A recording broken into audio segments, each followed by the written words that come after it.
Alright, everyone, it's the Grim Lord here, and this is. One second. This is Grimm's Comics Corner. We are back with more Spawn, so let's get started.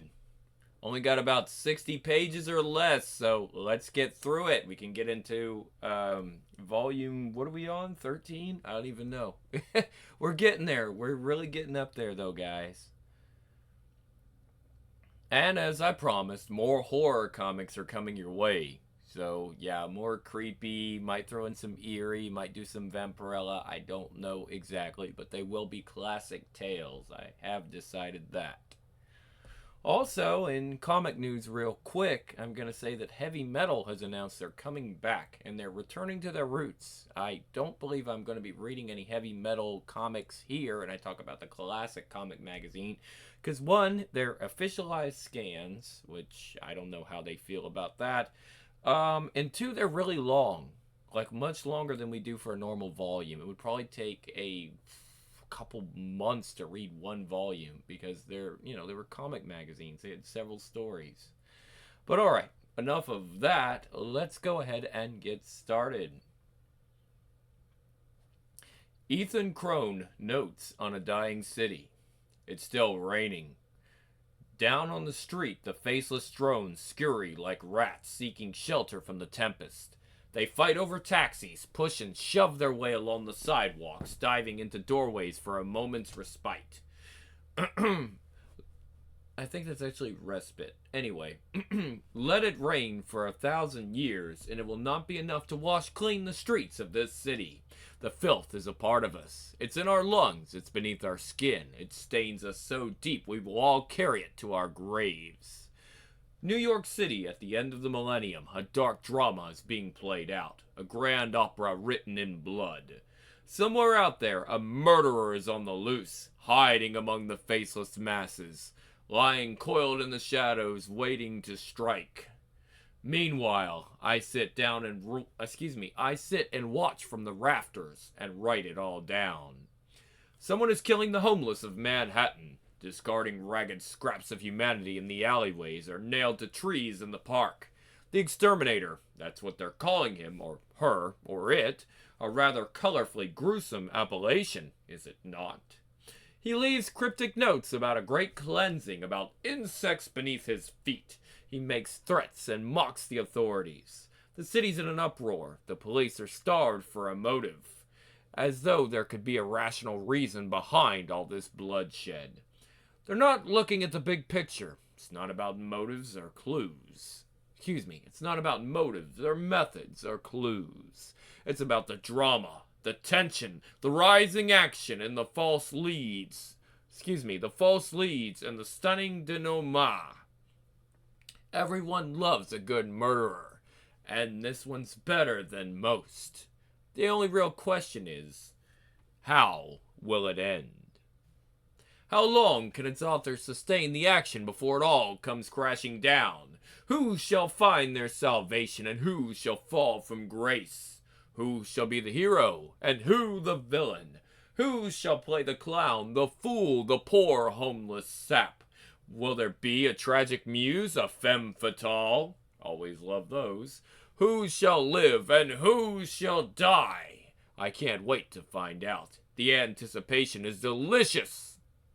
It's a story with all the classic elements of a great tragedy, and I'm grateful for it. But it will end, and soon, I predict. If the victims had been socialite wives or mafia dons, the murders could have gone on indefinitely. But it is among the weakest among us that are being, it is the weakest among us that are being hunted. The poor, discarded wretches of society, and we will not stand for it. Someone must pay for waking our shame. Someone must pay for forcing this city to care about that which it would prefer to ignore.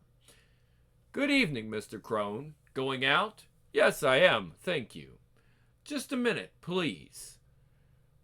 Here you go. Take it easy out there, Mr. Crone. It's a wicked night out.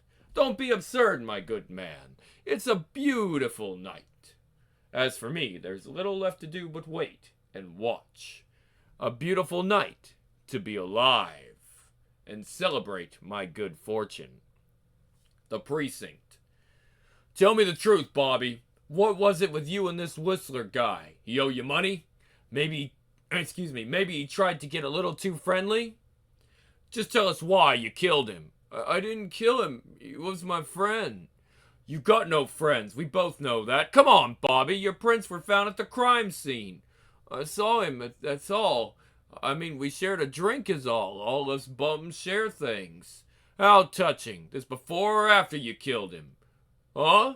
His blood was on the bottle, genius. How do you explain that? I didn't kill him. I just needed a drink real bad. What are you saying? You took a bottle off your dead pal? Didn't think to call an ambulance? Murphy, how sick is this?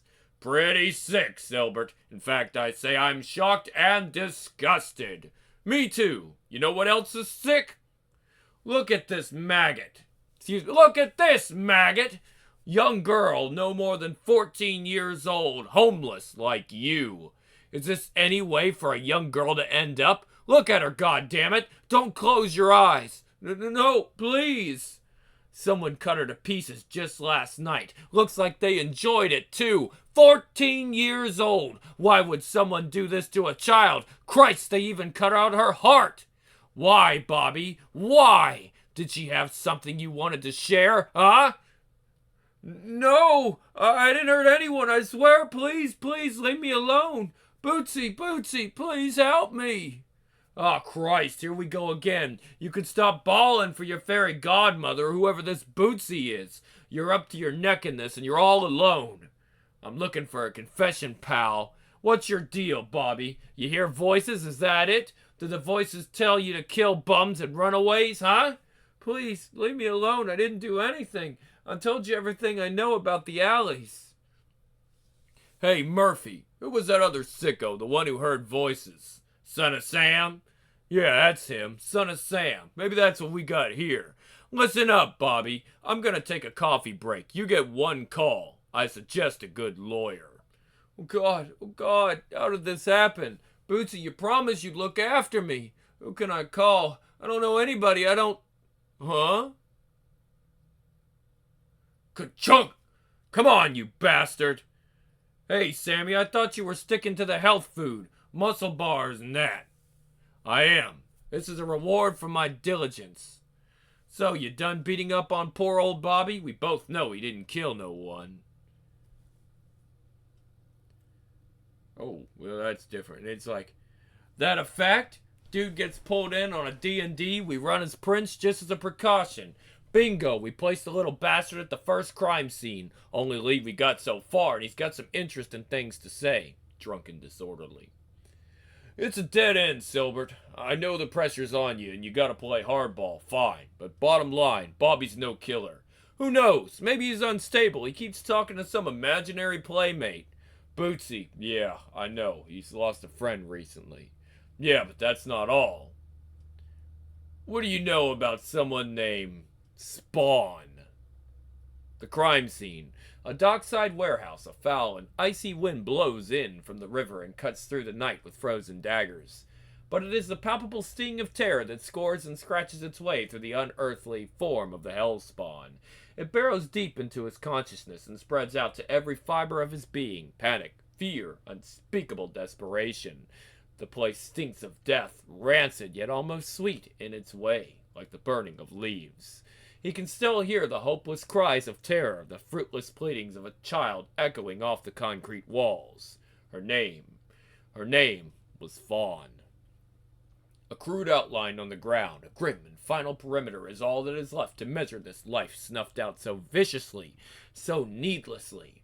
If your life flashes before you when you die, it is a death that careens like a freight train through the core of Spawn. A child, a runaway, grew up the hard way long before her time. But still, it is a child's thoughts that filled her last moments on Earth. I want to go home. I want my mommy. God, please let this be a bad dream.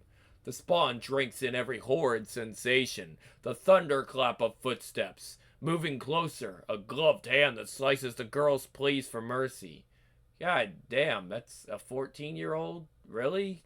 Okay, well, not gonna question too much on that.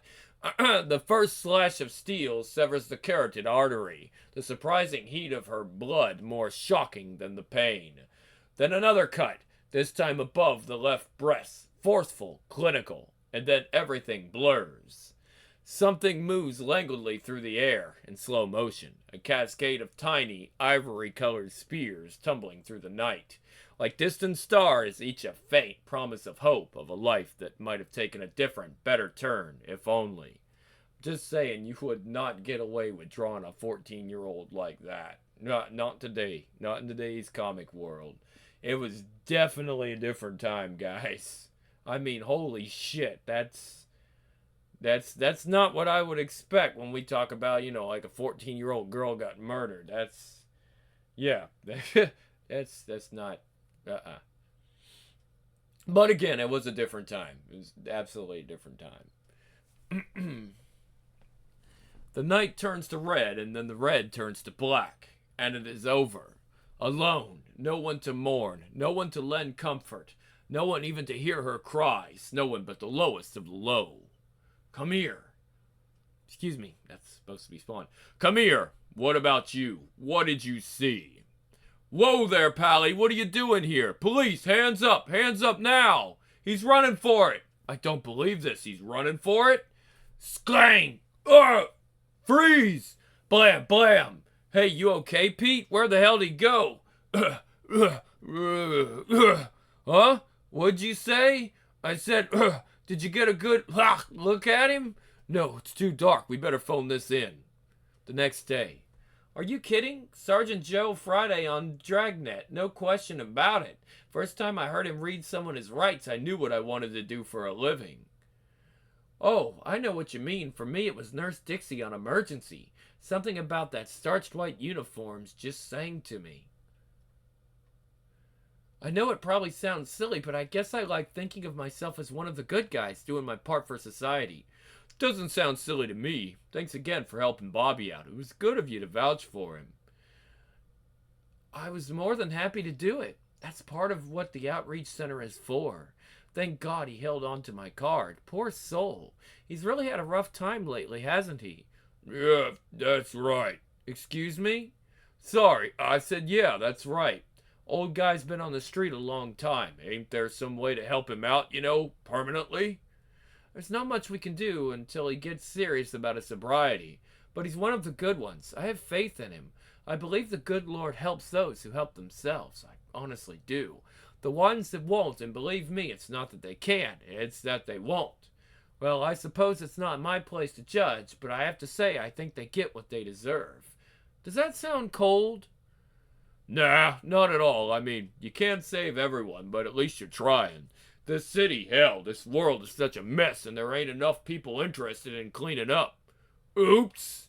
Oh, Jesus Christ, I'm sorry. Here, hold still. Sorry, did I get your eye? It's okay. It's okay. Excuse me, let me go clean up properly. I'll be here. Hurry back. That true? Arrests have been made? Exactly as the mayor's position on long-term funding for, or deny rumors that a mysterious intruder was seen at the last crime scene. What can you say to assure the public?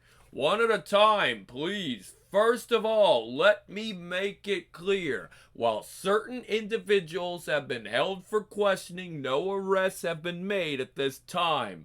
Second, the mayor and his staff are committed to providing emergency shelter for anyone wishing to avail themselves of it until this killer is identified and captured.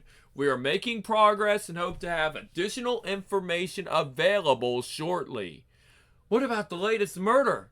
It has been reported that the victim was a minor. Have her parents been notified? I cannot comment on that. Next. Can you at least tell us if you are looking for a single killer? The current thinking is that the exterminator is indeed working alone. However, we have not ruled out the notion of multiple killers. The police do have a working theory, but we're not about to close the door on any possibilities. Next. He's playing with me, the killer. I can feel it. It's all part of some sick game. Tread cautiously, Spawn. I have a suspicion that there's more to this bloody mess than we can guess. Damn it, Cog, you don't understand. I can still feel her inside my head, her lungs clutching breath, the tear burning through her soul. These are my people being killed. The alleys are under my protection. For good or ill, this is my fight and I will not back down. Someone is gonna pay for this, Cog. I swear I'll find whoever's doing this, and I'll make them suffer. No one else will die on my watch. Okay, Twitch, lay it on me. Well, sir, it's not good. Detective Silbert just faxed over the medical examiner's preliminary report on victim number 5. As with the previous victims, there's almost no physical evidence left by the killer. There is one difference. They found something in the girl's stomach. Do I want to hear this? A pearl, sir. A single high-grade cultured pearl. Unfortunately, digestive acids would have destroyed any DNA material present. So what does that mean? Is it some kind of message? Possibly. The killer's previous note made mention of casting pearls before swine, a biblical reference. Something else will pique your interest, sir. The young runaway seems to have had contact with that new acquaintance of yours, Miss Frost. Social services set her up with the outreach program, but she apparently refused help, wouldn't show up to appointments. Perhaps you could speak to Miss Frost, see if she remembers anything? Yeah, I could do that. Good evening, Mrs. Frost. No. Hey, Sarah, hate to bother you this late. Well, I'm afraid I'm on official business. Dangerous? Well, yeah, that's part of the job. What? Well, thank you. Yes, as a matter of fact, I do work out. If you don't mind my saying so, Sarah, you're looking rather closed. Damn. Ugh. What the hell? Bobby? Hey, man, is that you? Oh, Jesus, Bobby, what happened to you? Things will start moving very quickly now, you can be sure of that. Look at you, you're soaked. I'm so tired, just let me sleep. Ugh, come on, let's get you inside. Get you dry. How much did you have to drink? All events are rushing headlong towards their inevitable conclusion. Bobby, I need you to focus. Stay awake. You hear me? I'm gonna get you some help. The pieces are all in place. The course is set. I just want to sleep. Damn it, Bobby. Stay awake. I'm calling an ambulance. Hello? Hello? Son of a bitch. How do I get an outside line? This is what we get for breaking up my bell. Certainly, a pawn or two may have to be sacrificed. Cold. I'm so cold. But the end game is near. Jesus, you're going in the shock. Here, take my coat. I'll try to find you a blanket. We'll get you warmed up and I'll drive you to a hospital, okay? Just hang in there. Once it is over, everyone will look back and say it was obvious. They'll say, I knew it all along. Saw it coming from a mile away. Sweet Mary and Joseph on a pony. And every single last one of them will be dead wrong. A serpent in the garden unclean, tongues of devils, tongues of angels, hearts of darkness, idle hands, his blood is my wire. Next, the cleansing. Issue 80. We're getting there, guys. February 1999.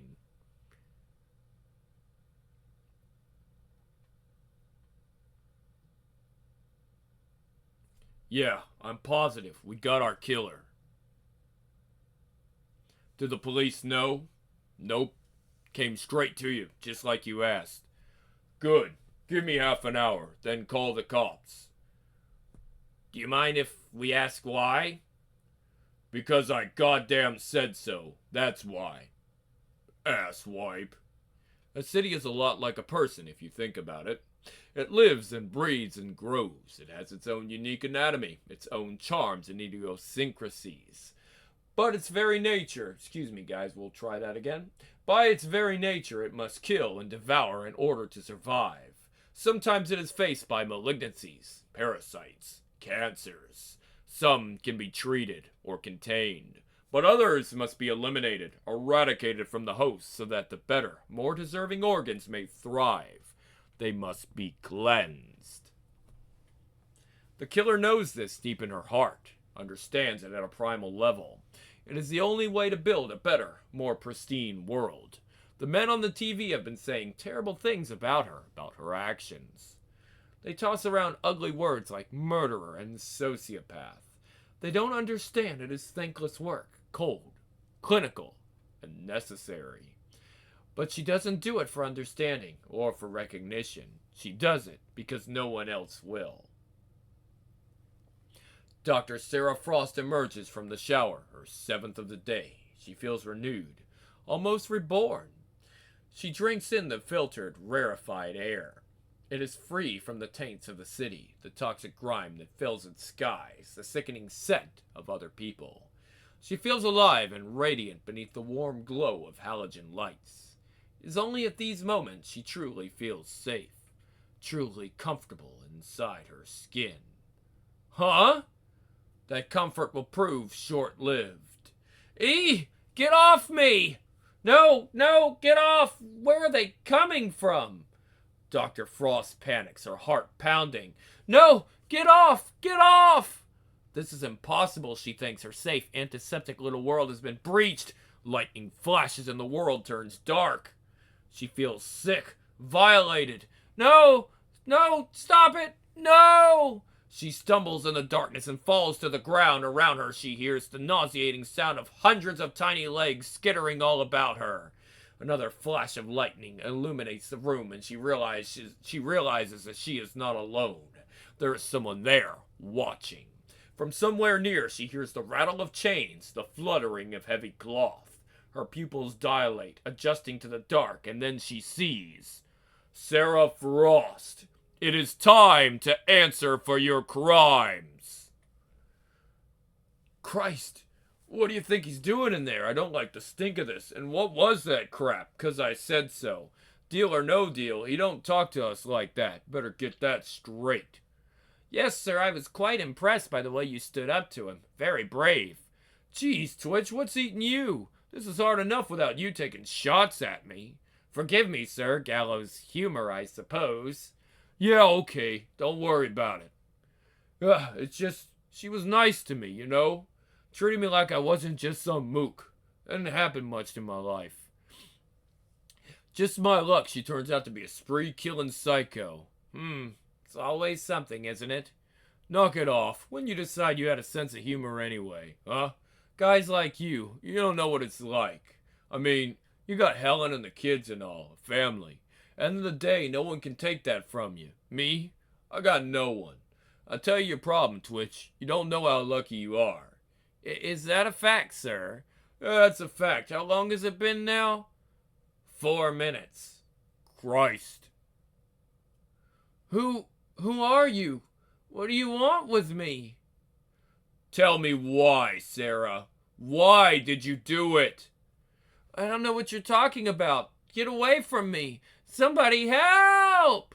Shout all you want. No one's coming to help you. You can't run from me. No, please, leave me alone. What are you? Ah! Floodgates open in Sarah Frost's mind, drowning her psyche in waves of deep crimson. The ghosts have come back to take their revenge. 5 homeless persons, gruesomely murdered and mutilated by her hand. She remembers the day it all became clear to her. She had tried so hard to help them, but so many had refused that help. Such persons don't deserve to live, don't deserve to share the same air and sunlight as the rest of us. And then the voices came. They told her she was right, that it was up to her to change things, that it was the only sane thing to do. The screams of her victims echo in her ears, their pain and suffering quake through her bones. Her body racks and convulses with their agony. How does it feel, Sarah, to be so helpless, to know that no one is coming to your rescue? Please, stop! To know your pathetic life is at an end! No! Ah! We're not going to stop. 3 nights ago, the last victim, barely more than a child. Her name was Fawn. Sarah had tried to get her off the street. Okay, so she was a hooker. Okay, alright, so that makes sense. I understand. She was an underage hooker, which is actually a very bad problem in California. Yeah, there's actually some stories about this. They had to do something because it was right near a Catholic school. Oh yeah, this is real, guys. You can look it up. But unfortunately, sometimes, what does they say? Fiction, like, I don't know. Some things are stranger than fiction. I don't know. Art imitates life. Art imitates life is what I was trying to say.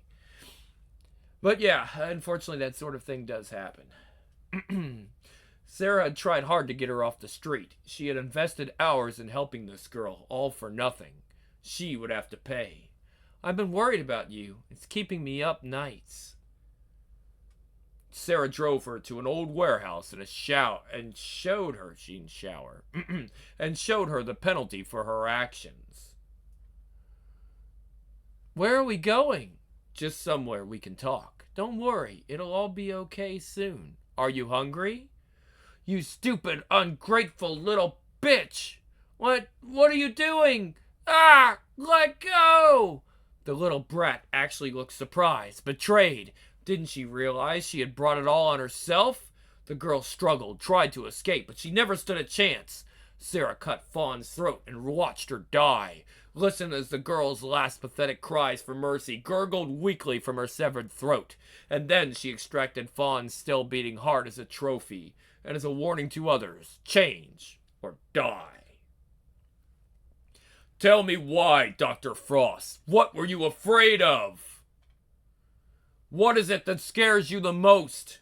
What is it that makes you scream? Aye!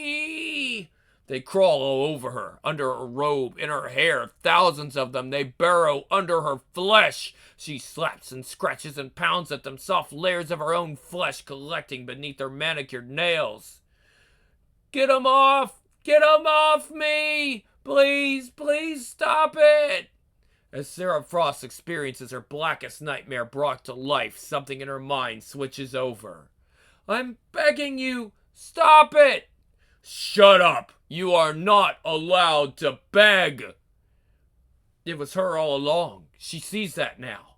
The voices only told her what she wanted to hear, and somehow she knows they're now laughing at her. The insects continue to multiply, covering every inch of her flesh. Bile rises in her throat. Fear pushes her to the brink of madness. How could this be happening, she thinks. I was a good person. How could I have done this? Her kitchen pantry holds an arsenal of cleaning supplies. One can never be too careful. She empties can after can of pesticide, but they keep coming. The noxious spray sears her eyes, seeps into her open wounds, stinging and burning her tender flesh. Her mouth is clogged with vermin, her tongue weighed down by countless insects. She can barely see now, eyelids swollen, her vision blocked by this creeping veil of pestilence. She makes one last panic gesture, hoping for mercy, for forgiveness. She receives neither. 45 minutes later. Hey, here's the boys of the hour. Hey, you Silbert. I don't know how you clowns did it, but you actually managed to solve a real case. Thanks for making us look bad. Just followed my gut. So was she really the killer? No doubt about it. She had files on all the victims. We matched the typewriter, even found some whacked out journals of hers. Most organized killer I'd ever seen. Freaky stuff, man. This little lady was one certified USDA select grade A nut job. Hey, Twitchy. Hey, Twitchy, you doing, man? Good to see you back on your feet. Marks, Andrews, have you been? Okay, how you feeling? They let you keep that bullet to take home with you? In a manner of speaking, it's right where they left it, gentlemen. Tap, tap. Oh, you're kidding me. Check it out. The man with the hollow point brain. It's the source of all my powers. Heh, good one, Twitch. Come on, kids. Let's go meet our lovely hostess. Excuse me, gentlemen. Here she is. What a beaut, huh? Near as we figured, she had emptied 7 cans of extra-strength bug spray in an enclosed space. Scratched herself up pretty bad, too. Poison leached into her bloodstream and she went toxic. Christ, she even sprayed the crap into her mouth. Gordon took a peek through her diary. She had some obsession with cleanliness, lived in mortal fear of germs and bugs and crap. Ain't that a hoot? Probably the only apartment in New York that doesn't have roaches, and she offs herself battling imaginary bugs. Oh yeah, a regular riot. Christ, who crapped in your coffee? For a couple of third-rate dicks who just made their careers, you don't sound too cheery. Yeah, well, I guess multiple homicides just don't crack me up the way they used to. Mind if I take a look at something? No, he says, you're breaking my heart, old friend. Mind if I take a look at something? Sure, be my guest. What you got there? Nothing. Just another hunch. Remind me again while we're in this racket. I hear the post office is hiring. Sounds good to me. What the hell? Could you hold still, please? We'd like to get a picture. Can we get a comment? What made you take on this chase? I understand you're former NYPD. Here you go. These are the guys who caught the exterminator. Private investigators Sam Burke and Maximilian Twitch Williams. Gentlemen, how does it feel to have the whole city calling you heroes? What? Do you feel the mayor is doing enough to address the issue of homelessness? Have either of you considered running for public office? Were you contracted by an outside party to look into these murders? What are you planning to do next? Spawn Alley, the next evening. I don't want to hear it, Cog. I did what I had to do. She was a cold-blooded killer. I know you think that, but I believe there's bigger goings on. I managed to decode more of the passage on the strange marking you saw in the morgue. It's over, Cog. That's just it. I don't think it is over. Epilogue. Detective Duo awarded commendation. Private investigator cited by mayor for cracking exterminator case. Very flattering, sir. Don't sell yourself short, buddy. Now you know what this means, don't you? You're renewing your subscription to the Times? Means we're finally going somewhere. No more nickel and diming it. We've turned the corner, buddy. We're gonna be the Tiffany's of detective agencies. Upscale offices. Celebrity clientele. Fat assignments. Fat? You know, cool, excellent, superlative. It's what all the kids are saying these days. That doesn't mean you have to, sir. Man, I hope they get Pacino to play me in the movie. Movie? Aren't you getting a little ahead of... Sir, are we expecting a package? Oh yeah, that was quick. I ordered new stationery. Wait till you see it. I went with the ultra gloss stock for the business cards, and it's got this cool little chrome foil eye logo. Very subtle, sir. Well, here, check it out. For your... Jesus freaking Christ! Sir, look. What the hell? I don't get it. What does it mean? I don't know, sir. I don't know. Sorry, ladies, you bagged the wrong loser. Our fun is just beginning. I'm back. Billy. This is bad. Next, The Devil Inside. Okay. Man. That was an interesting comic. Like, that's what they need to make a movie out of. That whole situation, because nobody could have seen that she was the killer.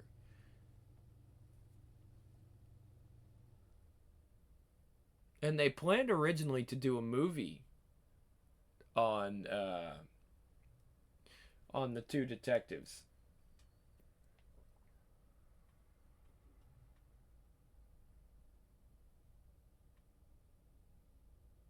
These classic inks here.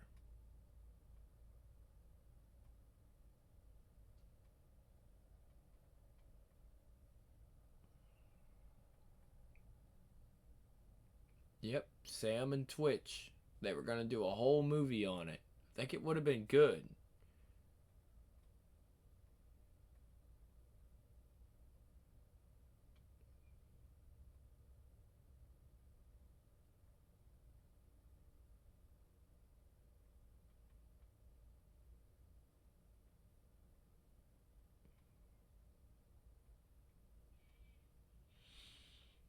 Alright, guys. Volume 13, so we'll be on 14.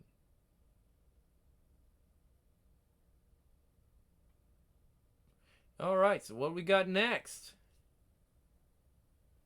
We'll see in a minute, I guess.